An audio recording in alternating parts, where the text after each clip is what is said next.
Dear students, last काही video sessions मध्ये आपण दोन पार्ट आतापर्यंत या लेसनचे घेतलेत आणि त्या दोन्ही पार्ट मध्ये सुरुवातीला नॅचरल रिसोर्सेस काय आहेत ते समजून घेतलंय. ॲटमॉस्फिअर, लिथोस्फिअर, हायड्रोस्फिअर हे जे बायोस्फिअरचे पार्ट्स आहेत ते समजून घेतले. प्रत्येक पार्ट मध्ये वेगवेगळे कंपोनंट्स आहेत ते समजून घेतलं. आणि सेकंड जो व्हिडिओ सेशन होता त्या सेकंड व्हिडिओ सेशन मध्ये आपण एअर नावाचं कंपोनंट त्याचं डिटेल स्टडी केलेलं आहे.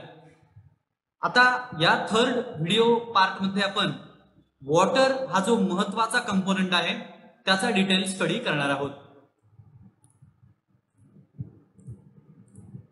वॉटर म्हणजेच पाणी, जल हे सगळ्यात महत्वाचं आहे. ज्या प्रकारे वायू आपल्याला महत्वाचा आहे. ऑब्झर्व, ट्राय दिस, हे करून बघा. हे निरीक्षण आहे. त्या निरीक्षणासाठी ह्या शेजारच्या चार्टची तुम्हाला गरज पडेल. Observe how much water is used and for what purposes it is used in your house for a whole day. सकाळी उठल्यापासून ते रात्री झोपेपर्यंत तुमच्या घरात पाण्याचा वापर कोणकोणत्या कामांसाठी आणि किती प्रमाणात होतो त्याचं रेकॉर्डिंग करायचंय तुम्हाला. मीन्स त्याचा रेकॉर्ड ठेवायचंय, नोट करायचंय. कोणकोणत्या उपयोगासाठी किती पाणी मला लागलं, कशासाठी. Record it in a chart like the one shown here. अशा पद्धतीने जो चार्ट तुम्हाला इथे दाखवलाय या चार्ट प्रमाणे तुम्ही ते रेकॉर्ड तुमच्या नोट्स इथे त्या टाईप करायच्या आहेत किंवा त्या लिहून काढायच्या. Discuss this data in the class. आता तुम्हाला जो काही डेटा मिळणार आहे, तुम्हाला बाथसाठी किती पाणी लागलं, ब्रशिंग टीथ साठी किती लागलं, वॉशिंग क्लोथ साठी किती लागलं, युटेन्सिल्स वॉश करण्यासाठी किती लागलं, ही जी क्वांटिटी आहे, अमाऊंट ऑफ वॉटर, त्याच्याबद्दल तुम्हाला डिस्कशन करायचं आहे. तुमच्या चार्ट सोबत तुमच्या मैत्रिणीच्या, तुमच्या मित्राच्या चार्ट, त्याला किती पाणी लागलं. Divide the total amount of water used in your house by the number of persons to find out how much water each persons need. प्रत्येक व्यक्तीला किती पाणी लागलं याचं कॅल्क्युलेशन तुम्हाला करता येईल. तुमच्या घरात रोजचं वापर होणारं पाणी भागिले तुमच्या घरात असलेल्या लोकांची संख्या, म्हणजे दर डोई एका डोक्याला किती पाणी, म्हणजेच प्रत्येकाला, प्रत्येक व्यक्तीला किती प्रमाणात पाणी लागलं हे या कॅल्क्युलेशन्स वरून आपल्या लक्षात येईल.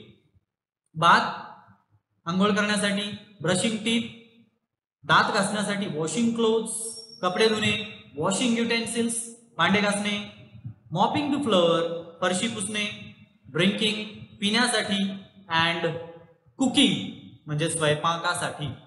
तर तुम्हाला किती पाणी लागलं याचं कॅल्क्युलेशन तुम्हाला करायचं आहे. अँड देन लास्ट या सगळ्या पाण्याला हे जे लिटरमध्ये लिहिलंय, इथे 15 लिटर लागलं असेल, इथे 2 लिटर लागलं असेल, इथे 5 लिटर लागलं असेल, ते in all total in all total use of water, पाण्याचा एकूण वापर किती झाला तुमच्या घरात सकाळी उठल्यापासून तर रात्री झोपेपर्यंत, त्याचं कॅल्क्युलेशन करा. तुमच्या घरात किती लोक आहेत ते बघा. आणि मग सपोज तुम्हाला दिवसभरात 200 लिटर पाणी लागलं. तुमच्या घरात 2 लोक राहतात.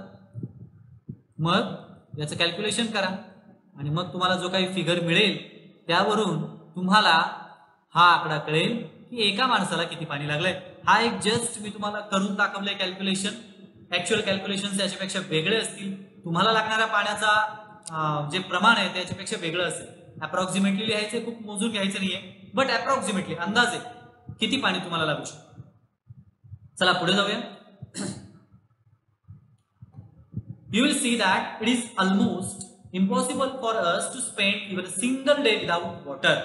जर नीट लक्षात घेतलं तर एकही दिवस पाण्याशिवाय अशी कल्पना करून बघा. शक्य आहे का पाण्याशिवाय? पाण्याऐवजी काय वापराल तुम्ही? We need to drink 3 to 4 liters of water every day so that all our body functions run smoothly. रोज किमान 3 ते 4 लिटर पाणी आपल्या शरीरात गेलं तरच आपल्या शरीरातल्या क्रिया ज्या जीवन जगण्यासाठी आवश्यक आहे या क्रिया चांगल्या चालतात.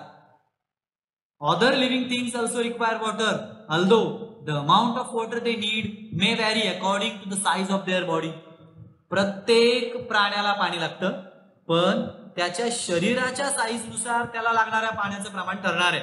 म्हणजेच मुंगीला एखादा थेंब लागत असेल तर हत्ती एका थेंबात त्याचं भागवू शकणार नाही. Thus we see that water is very important. मग यावरून आपल्याला पाण्याचं महत्व तर लक्षात आलंच आहे. प्रत्येकाला पाण्याचं खूप महत्व आहे. पाण्याशिवाय a single day you can't imagine, नाही करू शकत. So if hydrogen gas Burns in air, it combines with oxygen and water is form.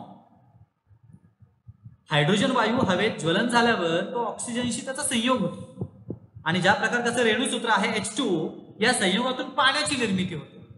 पाण्याची काही खास प्रॉपर्टीज आहेत, कॅरेक्टरिस्टिक्स आहेत, ते मागच्या येतात आपण पाहिले. आता आपण डिस्कस करू. तत्पूर्वी आपण एक चार्ट बघूया. हा chart. Okay, concentrate here. In nature water occurs in 3 states. Water does not have colour, taste और ऑर्डर.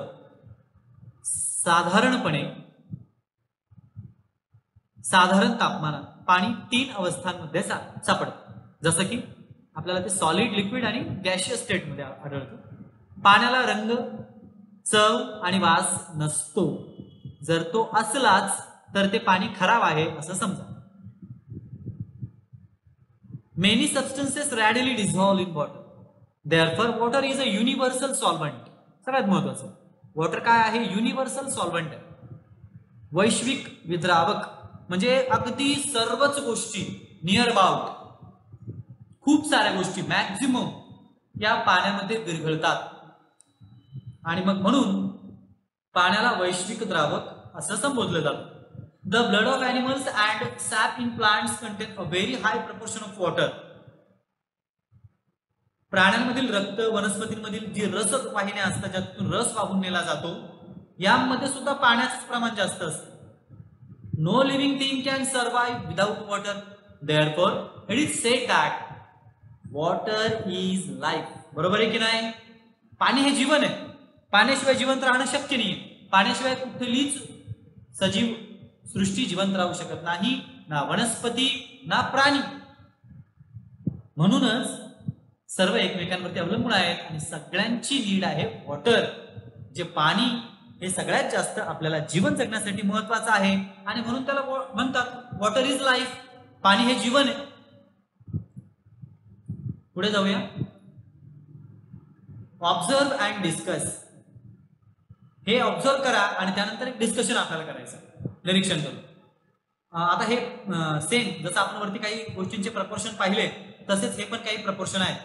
सीज अँड ओशन्स, हा जो निळा दिसतोय 100% हा जो भाग आहे, हे सगळं प्रमाण काय आहे ते सांगतो आधी. Distribution of water on the अर्थ. पाण्याचं पृथ्वीवर असलेलं प्रमाण. हे एकूण पाणी आहे, त्याच्यापैकी एवढं पाणी म्हणजे इथं दाखवलंय बघा 97% वॉटर. हे कुठे? समुद्रात. किती पर्सेंट? 97. पृथ्वीच्या एकूण पाण्याच्या, या सगळ्या एकूण पाण्याच्या किती टक्के पाणी समुद्रात आहे? 97%. Seas and ocean. आता उरलेलं ground water, ice and water in other forms, ते किती आहे? 2.7%. हे जे 2.7 आहे हे काय आहे? ग्राउंड वॉटर, भूजल पाणी, जे आपण बोर वगैरे, बोरवेल वगैरे करून नंतर पृथ्वीच्या बाहेर काढतो. 2.7%. आणि इतर फॉर्म्स मध्ये असेल. Water available for drinking. आता पृथ्वीवरती जो साठे उपलब्ध आहेत त्याच्या आकडेवारीनुसार पिण्याकरता किती पाणी शिल्लक राहिलं? 97 प्लस 2.7, 99.7, म्हणजे 0.03% पाणी आपल्याला पिण्यासाठी शिल्लक आहे.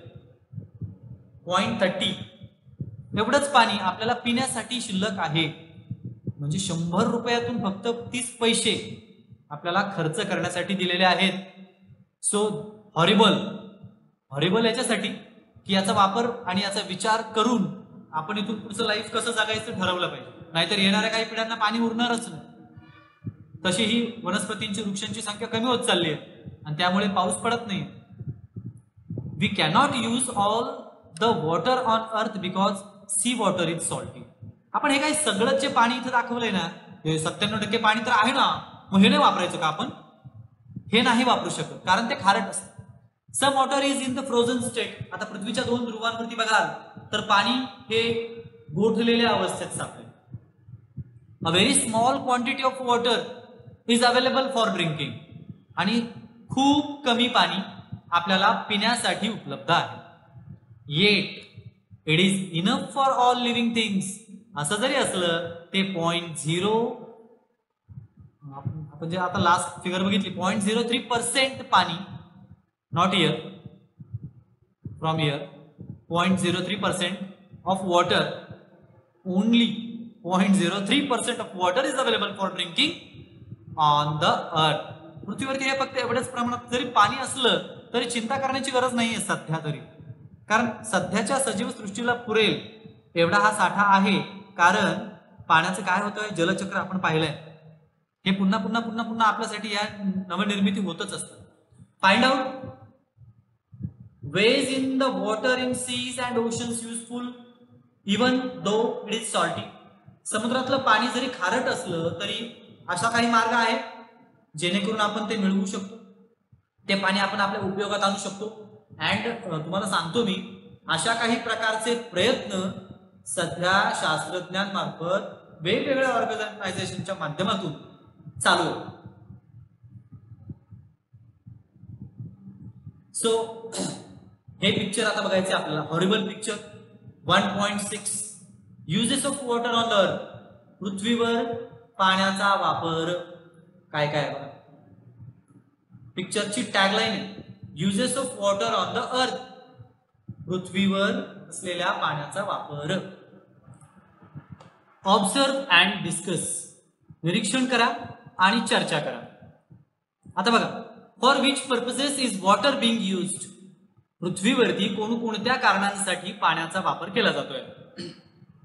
आता ह्या पिक्चर मध्ये जर तुम्ही व्यवस्थित निरीक्षण केलं तर तुमच्या लक्षात येईल, so many things are there. खूप साऱ्या गोष्टी आहेत की ज्या कारणांसाठी पृथ्वीवरती इतर पशु पक्षी याच प्रकारे पाण्याचा वापर करतात का, ते सुद्धा कम्पेअर करणं खूप महत्वाचं ठरेल. So do other living things use water like we do. ज्या प्रकारे आपण पाण्याचा वापर करतोय, आता बघा तुम्ही किती टाइप्सने आपण वापर करतोय पाण्याचा, काय म्हणून पाणी लागत नाहीये आपल्याला.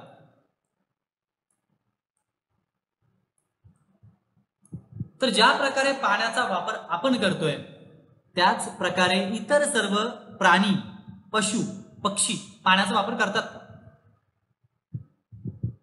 We use water in large quantities. We have learned that water on the earth is regulated through the water cycle. हे तर सगळ्यात महत्वाचं आपण 5वीला पाहिलं की पाणी हे काय कुठून फॅक्टरीतून येत नाही, ते जी रेग्युलेटेड आपली चेन आहे, वॉटर सायकल आहे, त्या वॉटर सायकलनेच पृथ्वीवरती पाण्याचा हा साठा भरून काढला जातो. The water vapour form from oceans is the main source of water in the water cycle. जलचक्राला बाष्प पुरवण्याचं सगळ्यात जास्त काम पृथ्वीवरती होतं ते समुद्रातून, सागरांतून, महासागरांतून, कारण पाण्याचं प्रमाण जास्त असतं. म्हणून जलचक्राला जे सगळ्यात जास्त महत्वाचं घटक आहे बाष्प, तो पुरवला जातो महासागरांकडून. It gets converted into rain. त्याचं रूपांतर पावसात होतं. Creating fresh water sources on earth. आणि हा पाऊस आपल्यासाठी पृथ्वीवरती संजीवनी बनवून येतो. आणि आपले जे जलसाठे आहेत हे जलसाठे भरून निघतात, हे आपण शिकलो. मग या चित्राचं जर निरीक्षण करायचं ठरलं तर कोणकोणत्या कारणांसाठी आपण याचा वापर केलाय. We get water from natural sources such as streams, rivers, ponds, springs and lakes. आपल्याला पाणी मिळण्याची स्रोत कोणकोणते आहेत ते आधी लक्षात घेऊया. ओढे आहेत, नदी आहे, छोटी तळी आहेत, झरे आहेत, सरोवर आहेत. या सर्व ठिकाणांहून आपल्याला पाणी मिळतं. Man also digs wells and borewells to lift ground water. आपण वरती पाहिलं की बरंचसं पाणी हे ग्राउंड वॉटर, आईस आणि अदर फॉर्म मध्ये आहे. हे अदर फॉर्म मधलं पाणी हे सुद्धा माणसाने नाही सोडलेलं, त्याच्या वापरासाठी ते सुद्धा यूज करतोय. सो त्यासाठी तो काय करतो, डिग्स वेल्स, बोरवेल्स. कशासाठी, जमिनीत खोल खड्डे घेऊन तो जमिनीच्या आत जे ग्राउंड वॉटर आहे, भूजल पाणी आहे, ते लिफ्ट करण्यासाठी वेगवेगळी साधनं वापरून ते पाणी जमिनीच्या वर काढून त्याचा वापर करतो. अपार्ट फ्रॉम दिस, हे तर सोडूनच, man has also constructed बंड्स and dams of various sizes on reverse. माणसाने काय केलंय, वेगवेगळ्या प्रकारच्या डॅम्सची रचना केली. पाणी कमी पडू नये, त्याची समस्या गंभीर होऊ नये म्हणून नद्यांवरती बंधारे बांधले, लहान मोठं धरणं सुद्धा बांधली. इथं पिक्चर मध्ये तुम्हाला दिसत. डॅम्सला तुम्ही व्हिजिट करायला पण जात असाल, काय होतं डॅम्स मध्ये, कशा प्रकारे पाणी अडवून ठेवलं जातं आणि मग ते पुढे रेग्युलेट केलं जातं. Due to the uncontrolled use of water for an increasing population, industry and farming, it is now in short supply. Water scarcity has become a serious problem. बघा, लोकसंख्या वाढली आहे, उद्योगधंदे वाढले, शेतीसाठी पाण्याचा वापर वाढलाय आणि अनिर्बंध वापर आहे, त्याच्यावरती कुठलंच कंट्रोल नाही, म्हणून अनकंट्रोल्ड आपण म्हणतोय त्याला. So uncontrolled use of water, पाण्याचं अनिर्बंध, काहीच त्याला बंधन नाही असा वापर, ही एक मोठी समस्या आहे का? तिने समस्येला जन्म नक्की दिलाय. अशा प्रकारचं अनकंट्रोल्ड यूज मुळे पाण्याची टंचाई हा सगळ्यात मोठा भयानक प्रश्न आज आपल्या समोर आहे. आणि मग हाच भयानक प्रश्न, ही भयानक समस्या, त्याचं उत्तर मात्र निसर्गामध्येच आहे. पण त्यासाठी जास्तीत जास्त वृक्ष लागवडीची आवश्यकता. ऑलवेज रिमेंबर, नेहमी लक्षात ठेवा, यूज वॉटर स्पॅरिंग, काटकसरीने पाण्याचा वापर करा, जेवढं शक्य आहे तेवढी बचत करा. Block water, let it percolate, पाणी अडवा, पाणी जिरवा, ही जुनी धोरणं आपल्याला पुन्हा एकदा जिवंत करावी लागतील आणि आपल्याला रुजवावी लागतील. तेव्हाच पृथ्वीची भूजल पातळी वाढेल आणि ज्या ठिकाणी पाण्याची समस्या आहे तिथे पाणी अडवल्यामुळे ती समस्या सुद्धा दूर होईल. Number 3, store water wherever possible. ज्या ज्या ठिकाणी तुम्हाला शक्य आहे त्या ठिकाणी पाण्याचे साठे तयार करा. Number 4, reuse water wherever possible. पाण्याचा पुनर्वापर करा, तुम्हाला शक्य असेल तिथे, जिथे जिथे शक्य आहे त्या पाण्याचा पुनर्वापर करणं. Remember, stored water does not become स्टेल ऍट वन्स. लक्षात ठेवा, पाणी साठवलंय ते लगेच शिळं होत नाही. Can you tell me what is land made of? जमीन कशाची बनली? आणि यासारख्या अजून काही प्रश्नांची उत्तरं जी लँड या सेक्शन मध्ये आपल्या मोडतात. व्हिडिओ पार्ट नंबर 3, म्हणजे आज आपण पाहिलं पाणी, पाण्याचे स्रोत, पाण्याचं प्रदूषण, पाण्याची टंचाई, त्याचे सोर्सेस, आणि मग आपल्याला काय करता येईल. सो हा लेसनचा हा 3rd पार्ट, हा कंपोनंट या ठिकाणी कम्प्लीट झालाय, वॉटर. यानंतर आपल्याला बघायचं आहे त्या कंपोनंटचं नाव आहे लँड, आणि हा लँड नावाचा कंपोनंट आपण नेक्स्ट व्हिडिओ सेशन मध्ये कव्हर करणार आहोत, video part 4. So till then, good bye.